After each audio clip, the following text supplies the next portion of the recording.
남편은 집이 두 개였습니다. 그 중 하나는 제가 모르는 집이었죠. 나는 그 사실을 한 번에 알게 된 게 아니었다. 나는 남편을 믿었다.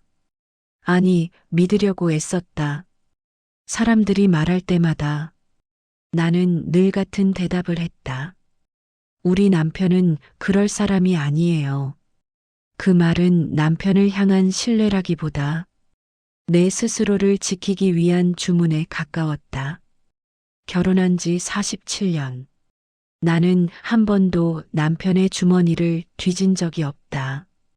통장을 확인해 본 적도, 전화 내용을 엿본 적도 없었다. 믿음이 아니라 습관이었다. 남편은 늘 말이 적은 사람이었다. 집에 오면 밥을 먹고 뉴스를 보고 아무 말 없이 방으로 들어갔다. 그 침묵이 성실함이라고 생각했다. 젊었을 때는 밖에서 고생하느라 말이 없는 거라고 믿었고, 나이가 들어서는 늙어서 기운이 없는 거라고 넘겼다. 사람은 보고 싶은 것만 본다더니 나는 정말 그랬다. 아이들 키우느라 정신없던 시절, 남편은 늘 알아서 해라는 말만 남겼다. 돈 문제도 집안 문제도 모두 내 몫이었다. 나는 그걸 무책임이 아니라 나를 믿어서라고 생각했다. 당신이 알아서 하니까 편해. 그 말 한마디에 나는 스스로를 합리화했다. 그러던 어느 날 사소한 계기로 모든 게 흔들리기 시작했다. 동네 마트에서 남편의 옛 직장 동료를 만났다. 반갑게 인사를 나누던 그 사람이 아무렇지 않게 말했다. 요즘도 동 자주 가시죠? 나는 웃으며 되물었다. 무슨 말씀이세요? 그 사람은 당황한 표정을 지었다. 아, 제가 착각했나 보네요. 그 짧은 순간 내 가슴이 철렁 내려앉았다. 동은 우리 집과 전혀 반대 방향이었다. 남편이 갈 이유가 없는 동네였다. 집으로 돌아오는 길, 괜히 스스로를 다그쳤다. 별일 아니야. 사람 착각할 수도 있지. 하지만 그날 이후 남편의 모든 행동이 이상하게 보이기 시작했다. 핸드폰을 뒤집어 놓는 습관, 화장실까지 들고 가는 모습, 외출 시간이 늘어난 이유 없는 설명들. 나는 여전히 확인하지 않았다. 확인하는 순간 지금까지 지켜온 내 인생이 무너질 것 같았기 때문이다. 하지만 모르는 척하는 것도 한계가 있다는 걸 그때는 몰랐다. 그날 이후 나는 남편의 하루를 처음으로 떠올리기 시작했다. 아침에 나갈 때는 늘 같았다. 정해진 시간, 같은 외투, 같은 인사, 문을 닫는 소리까지 변함없었다. 문제는 돌아오는 시간이 아니었다. 사라지는 시간이었다. 오늘은 좀 늦어. 그 말이 잦아졌다. 이유는 늘 비슷했다. 동창 모임, 병원, 약속. 구체적인 이야기는 없었다. 예전 같았으면 묻지 않았을 말이었다. 하지만 머릿속에서 동이라는 지명이 계속 맴돌았다. 남편은 집 근처 동네 이름조차 제대로 모르는 사람이었다. 그런 사람이 어떻게 그 동네를 자주 오가게 됐을까? 어느 날 식탁 위에 놓인 남편의 영수증을 보게 됐다. 평소엔 눈길도 주지 않던 종이었다. 하지만 그날은 손이 먼저 갔다. 커피 2잔. 시간은 오후 4시. 나는 커피를 마시지 않는다. 남편도 저녁 이후엔 카페를 가지 않는다. 그날은 아무 말도 하지 않았다. 영수증을 다시 접어 제자리에 두었다. 그 작은 종이가 내 마음에 돌처럼 가라앉았다. 며칠 뒤 은행에서 전화가 왔다. 고객님, 자동이체 계좌 확인 때문에요. 남편 명의의 계좌였다. 나는 대답을 멈췄다.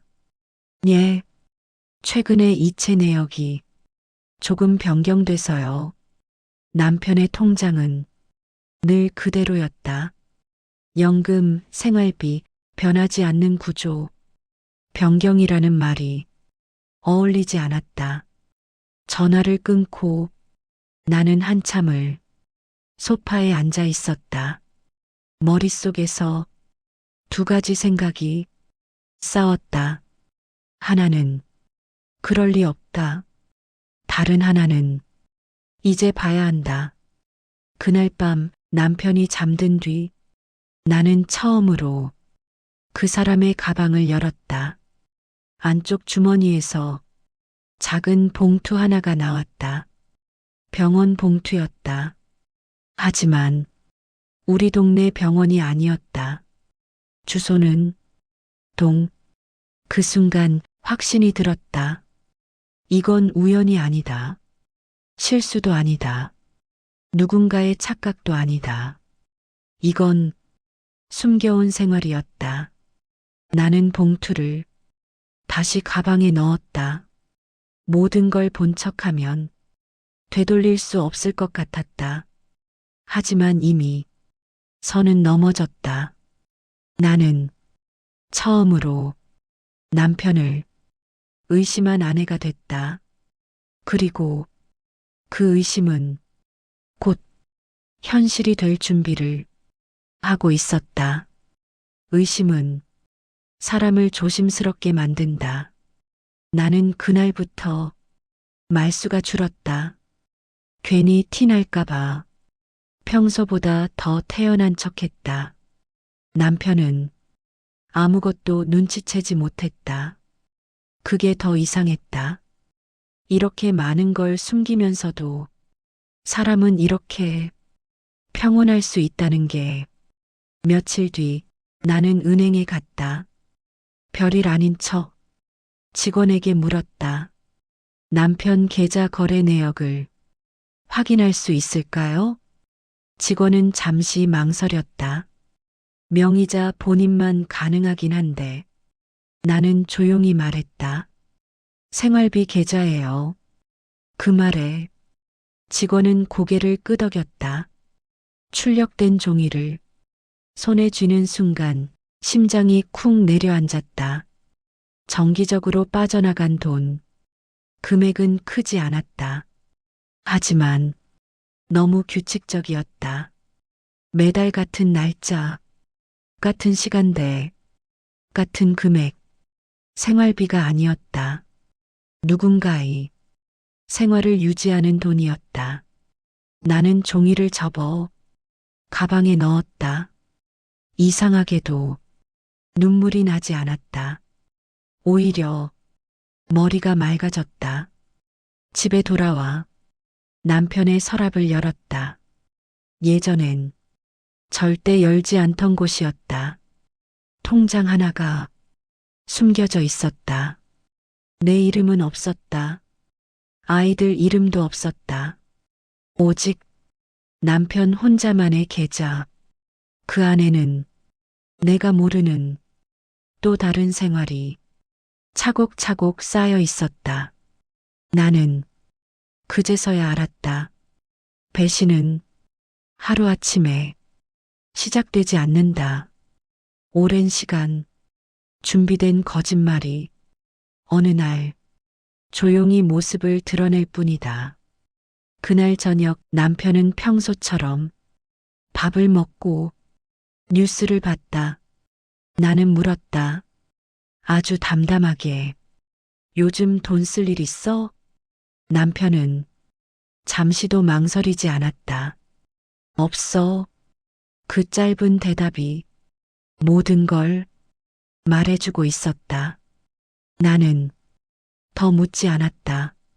이미 답을 알고 있었으니까. 이제 남은 건 확인이었다. 그리고 그 확인은 생각보다 가혹한 방식으로 나를 찾아올 것이다. 확인은 생각보다 빨리 찾아왔다. 며칠 뒤 남편은 아침부터 분주했다. 셔츠를 갈아입고 머리를 다듬었다. 어디가? 나는 일부러 묻지 않으려다. 입이 먼저 열렸다. 잠깐 볼 일. 그 말투가 이상하게 단정했다. 마치 연습한 말처럼. 남편이 나간 뒤 나는 한동안 거실에 앉아 있었다. 아무 생각도 하지 않으려고 애를 썼다. 그러다 문득 가방 안에 있던 그 병원 봉투가 떠올랐다. 나는 외투를 걸쳤다. 이유는 없었다. 그냥 발이 먼저 움직였다. 버스를 타고 한 정거장씩 지나칠수록 가슴이 조여왔다. 여기까지 와서 아무것도 없으면 얼마나 우스울까. 하지만 돌아가지 않았다. 주소를 따라 골목 안쪽으로 들어갔다. 낡은 빌라 하나가 보였다. 2층, 불이 켜진 집, 커튼 사이로 조명이 새어나왔다. 나는 계단 아래에서 한참을 서 있었다. 초인종을 누를 용기는 없었다. 문을 두드릴 생각도 없었다. 그저 문 앞에 놓인 신발들이 눈에 들어왔다. 남편의 신발이었다. 익숙한 구두. 내가 닦아주던 그 구두. 그 순간 몸이 굳었다. 문 안쪽에서 사람 목소리가 들렸다. 웃음소리였다. 남편의 웃음. 집에서는 거의 듣지 못했던 소리였다. 나는 그 자리에 서서 숨도 제대로 쉬지 못했다. 확인이라는 게 이렇게 잔인한 줄 몰랐다. 문 하나를 사이에 두고 나는 아내였고 그 안에는 다른 생활이 있었다. 문득 문을 열면 모든 게 끝날 것 같았다. 그래서 열지 않았다. 돌아서 내려오는 계단이 왜 그렇게 길게 느껴졌는지 밖으로 나오자 공기가 차가웠다. 나는 그제서야 손이 떨리고 있다는 걸 알았다. 집으로 돌아오는 길 나는 울지 않았다. 대신 이상하리만큼 차분했다. 이제 도망칠 수 없다는 걸 알았기 때문이다. 그날 이후 나는 남편을 다시 보기 시작했다. 같은 얼굴, 같은 말투. 하지만 완전히 다른 사람이었다. 아침에 밥을 먹으며 남편은 아무렇지 않게 말했다. 오늘도 좀 늦어. 나는 고개를 끄덕였다. 이제 그 말의 뜻을 알고 있었으니까 며칠을 더 지켜봤다. 남편의 하루는 두 개로 나뉘어 있었다. 아침부터 오후까지는 내가 아는 남편, 저녁부터 밤까지는 내가 모르는 남편. 나는 동 근처에서 그 여자를 처음 봤다. 마트에서였다. 장바구니 안에는 반찬 재료들이 가득했다. 김치, 두부, 계란. 가정의 냄새였다. 그 여자는 나보다 조금 젊어 보였다. 말투는 조용했고 표정은 단정했다. 그리고 그 옆에 남편이 있었다. 나는 그들의 대화를 조금 떨어진 곳에서 지켜봤다.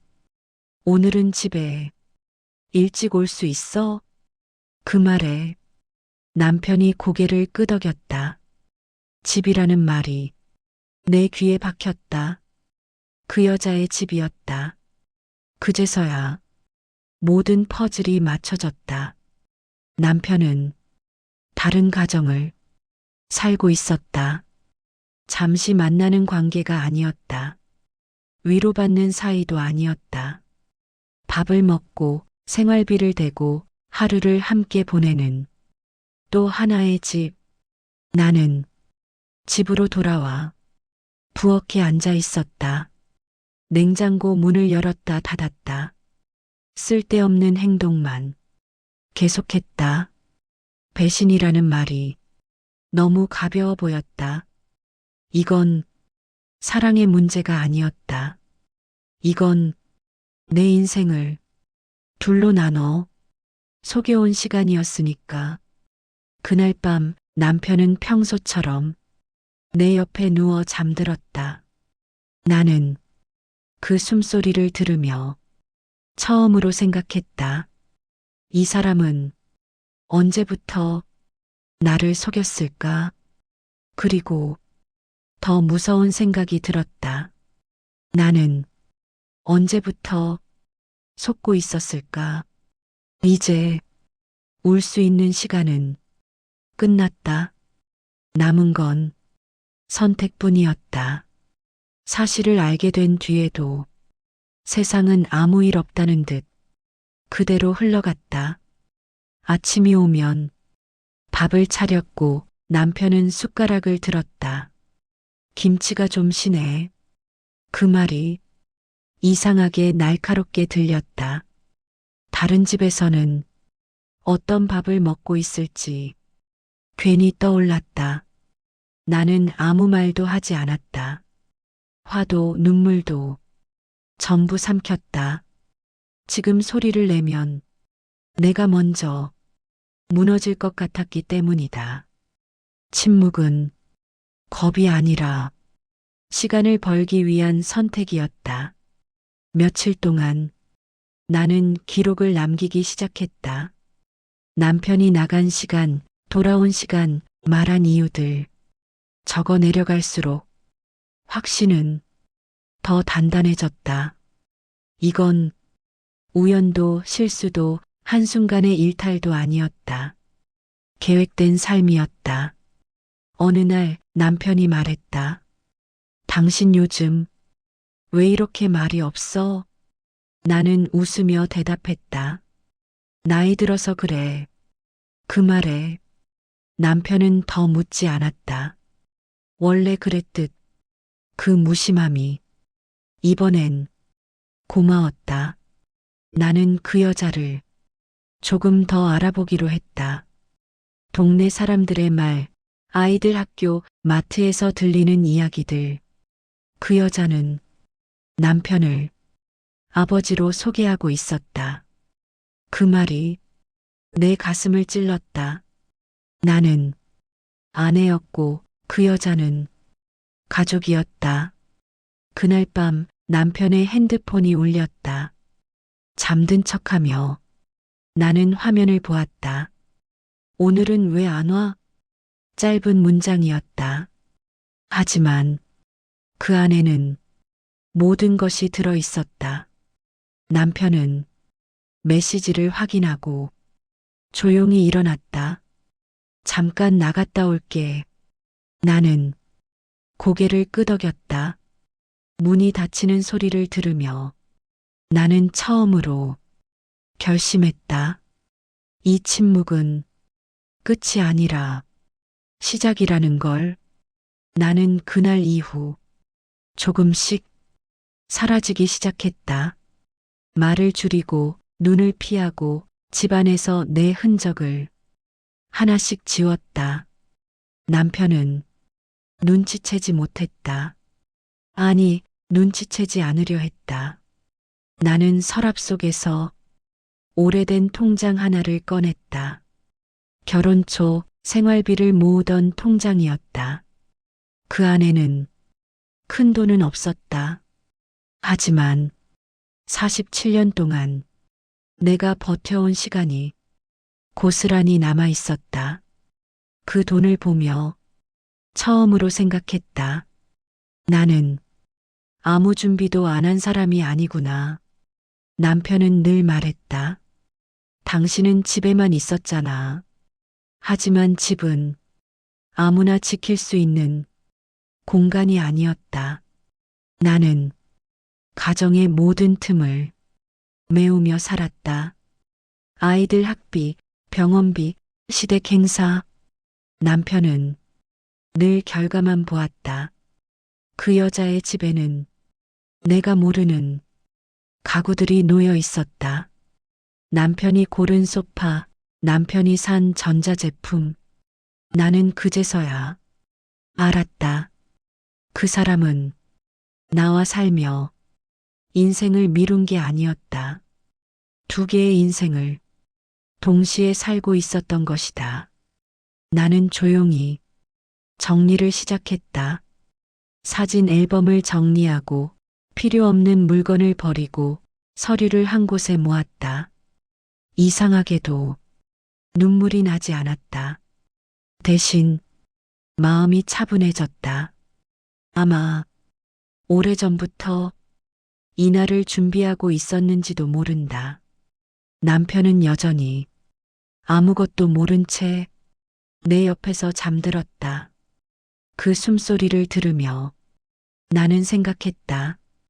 이 사람은 내가 떠난 뒤에야 비로소 무엇을 잃었는지 알게 되겠지.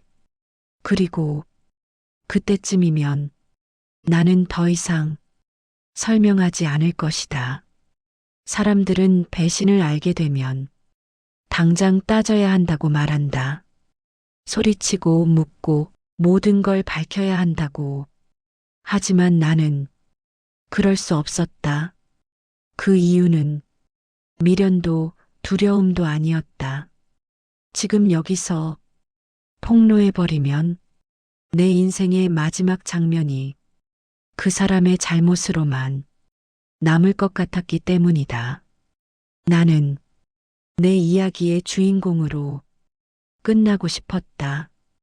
어느 날 아침 남편이 출근한 뒤 집안이 유난히 조용했다. 나는 거실에 서서 한참을 둘러봤다. 47년 동안 내가 살았던 공간이었다. 이 집에는 웃음도 있었고 눈물도 있었고 참아낸 시간도 있었다. 하지만 지금의 나는 여기에 없었다.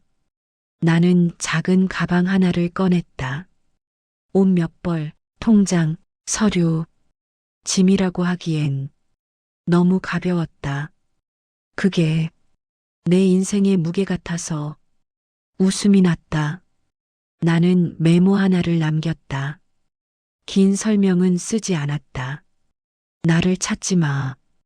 그 말이 전부였다. 집을 나서며 문을 잠그는 손이 조금 떨렸다. 하지만 뒤돌아보지는 않았다. 폭로하지 않겠다는 선택은 용서가 아니었다. 포기도 아니었다. 그건 관계를 끝내는 방식에 대한 내 기준이었다. 그 사람은 내가 떠난 이유를 처음엔 이해하지 못할 것이다. 분노하고 억울해하고 다른 사람들에게 나를 나쁘게 말할지도 모른다. 하지만 시간이 지나면 알게 되겠지. 내가 떠난 건 다른 여자가 있어서가 아니라 더 이상 나 자신을 배신하고 싶지 않았기 때문이라는 걸. 나는 이제 아무것도 증명하지 않는다. 아무것도 설명하지 않는다. 그 침묵이 가장 큰 선택이었으니까. 내가 사라진 다음 날 집은 처음으로 제자리를 잃었다.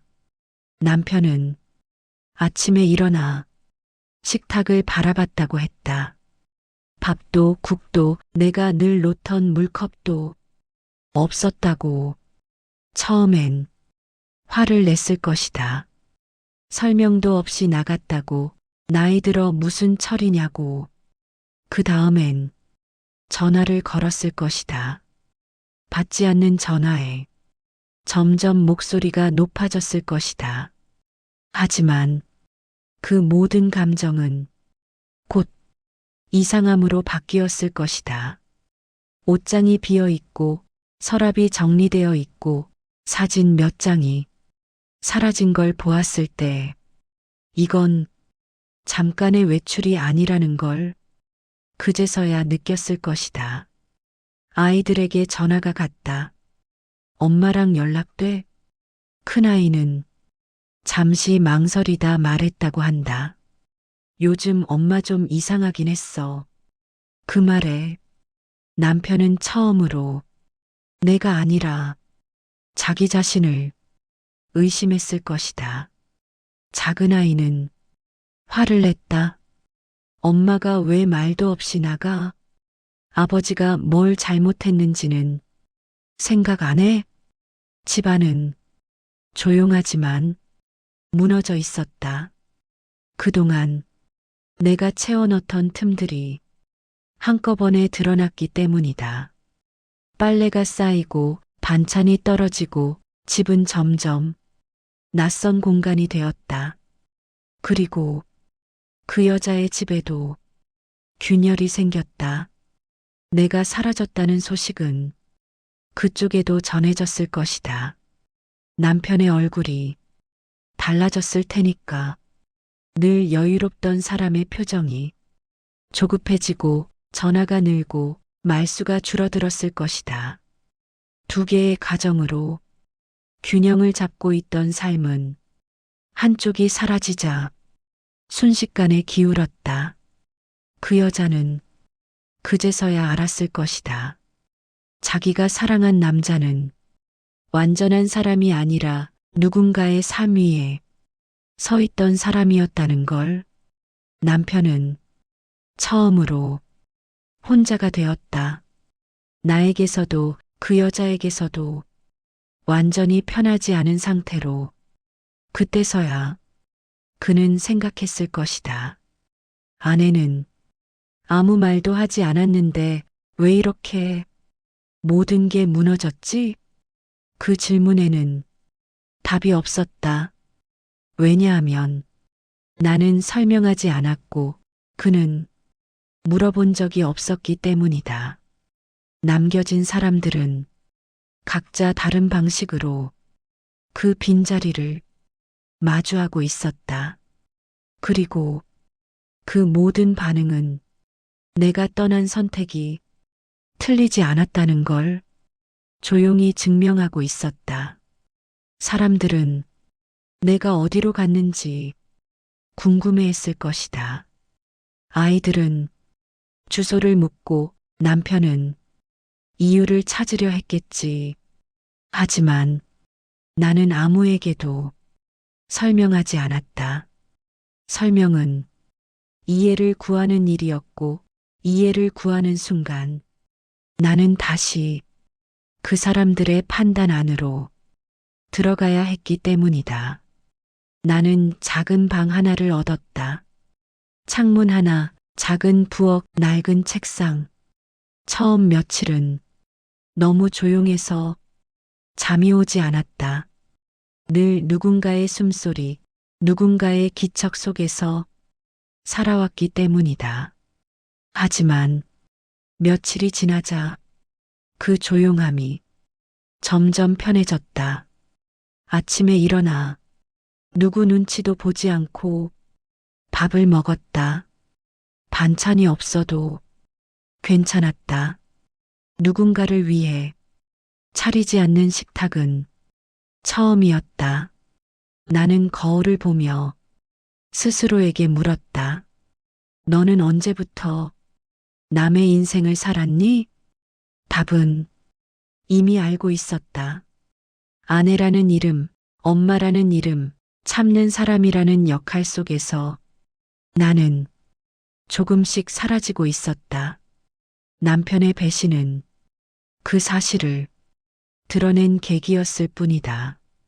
나는 그 사람에게 복수하지 않았다. 소리치지도 않았다. 사람들 앞에서 진실을 들추지도 않았다. 그럴 필요가 없었다. 내가 떠난 자리에서 그 사람은 이미 충분히 자기 인생과 마주하고 있었을 테니까. 가끔 아이들에게서 연락이 온다. 엄마, 잘 지내? 나는 짧게 대답한다. 응, 괜찮아. 그 말은 거짓이 아니다. 괜찮다는 말은 행복하다는 뜻도 아무렇지 않다는 뜻도 아니다. 그저 나 자신을 더 이상 속이지 않는 상태라는 뜻이다. 배신 이후 내게 남은 건 분노도 원망도 아니었다. 선택이었다. 나를 버리지 않겠다는 선택. 다시는 내 삶을 남의 침묵 위에 올려두지 않겠다는 선택. 나는 이제 누군가의 아내가 아니라 누군가의 그림자가 아니라 그저 나로 살아간다. 그리고 그 선택 하나면 이 이야기는 충분하다.